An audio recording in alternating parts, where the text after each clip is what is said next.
आज स्केचअप 2026 की class number 2।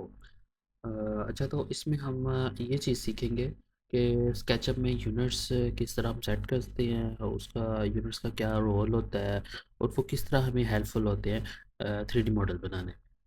सबसे पहले ये इंटरफेस आपको मैंने बताया था कि यहाँ पे हमारे पास डिफरेंट टेम्पलेट्स होती हैं। सिंपल इंचज़ में है, आर्किटेक्चर इंचज़ में है, मीटर्स में भी है।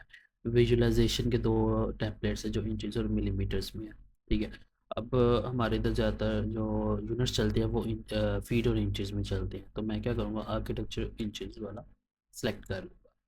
अब ज़रूरी नहीं है कि आपके यूनिट्स यहीं पे फाइनलाइज होंगे। आप स्केचअप ओपन करने के बाद भी यूनिट्स को मॉडिफाई कर सकते हैं। कोई भी यूनिट्स आप चेंज कर सकते हैं।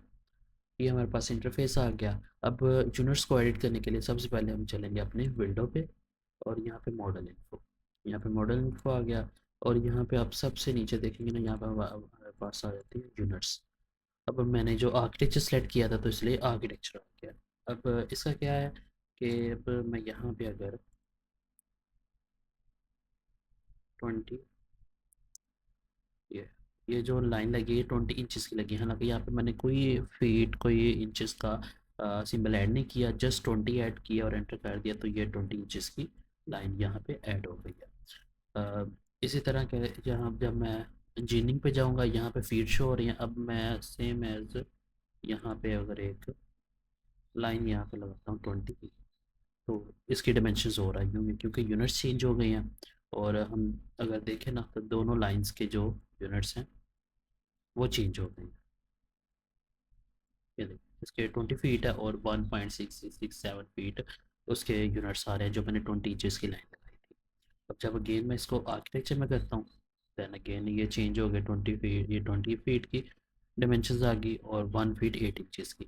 मतलब कि जो से हम यूनिट्स वहाँ पे एडजस्ट करेंगे उसी के मुताबिक हमारी लाइन्स जो भी शेप है, जो भी स्केल, जो भी हम यूज़ बना रहे हैं चीज़, वो उसी के यूनिट्स के मुताबिक ही एडजस्ट होगी और ओवरऑल वो अफेक्ट करेगा जो हमारे यूनिट्स होंगे उस शेप पे। अब मैंने ये तो लगाई थी सिर्फ आर्किटेक्चर पे, तो वो 20 इंचज़ लगाई थी। ये मैंने इंजीनियरिंग पे रख के लगाई थी और वो भी खाली 20 ही एंटर किया था, बट वो 20 फीट की लाइन लगी है। क्यों? क्योंकि यहाँ पर उसका जो प्रेफर जो लेंथ की जो यूनिट है वो फीट है, इसलिए उसने डायरेक्टली फीट लगाया था। और आर्किटेक्चर का जो प्रेफर यूनिट्स था वो था इंचज़, इसलिए उसने, मैंने सिंपल जब 20 ऐड किया तो उसने 20 इंचज़ की ही लाइन लगाई। बट वो जब हम इसको शो करेंगे यहाँ पे डायमेंशंस ऐड करते हैं तो वो आर्किटेक्चर में वो यूनिट्स फीट और इंचेस दोनों में शो करता है। अब हमारे पास यहाँ पे डिस्प्ले पर CN का ऑप्शन आ जाता है कि हम कितना प्रिसाइजली अपने जो डायमेंशंस हैं उसको मेजर करना चाहते हैं। 1/32 है या 1/62 है। अब यहाँ पे तो हमें इतना फील नहीं हो रहा। अब यहाँ पे हमें हो रहा है डेसिमल। डेसिमल में आप देख सकते हैं कि पॉइंट के बाद कितने ज़ीरो आ रहे हैं, यहाँ पे हमारा वो फाइनल होगा। अगर मैं 2 कर देता हूँ तो वो 2 बार ज़ीरो आ जाएगी। अगर मैं 0 इंचज़ कर देता हूँ तो वो गायब हो जाएगी और कोई इंचज़ नहीं आ रही। इसी तरह हम यहाँ पे यूनिट्स चेंज कर सकते हैं। 1 यार्ड्स में हम आ जाते हैं, मिलीमीटर्स में हमारे पास यूनिट्स आ जाते हैं, सेंटीमीटर्स में हमारे पास यूनिट आ जाते हैं। और इसी तरह ये हमारी लेंथ की मैंने डिस्कशन करी। इसके बाद जब हम एरियाज़ हैं, एरियाज़ भी आर्किटेक्चर के इंचज़ के जो है वो स्क्वेयर्स में है। हमारे पास जो कोई भी एरिया हम यहाँ पे शेप अगर बनाते हैं, अब यहाँ पे एंटिटी इन्फो में देखो तो ये हमारे पास ये राइट साइड पे एरिया इस पूरी शेप का ये शो कर रहा है 16.93। अगर इसकी जो परसीजन है वो मैं अगर चेंज करता हूँ तो यहाँ पे इसकी परसीजन चेंज हो गई है।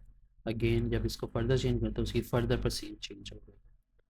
इसी तरह इसके जो वॉल्यूम्स है किसी भी शेप का वो भी इसी तरह एडजस्ट हो जाएगा। इसके बाद इनेबल लेंथ स्नैपिंग है कि जब मैं कोई भी लाइन यहाँ पे अगर लगाता हूँ तो वो उसके अलोंग वो स्नैप कर देगा कि ये इसके अलोंग है। इसको हम रिमूव भी कर सकते हैं। ठीक है, ये हमारी मर्जी है। देन ये हो गया, इसको मैं बाई डिफ़ॉल्ट इधर ही रख देता हूँ। देन ये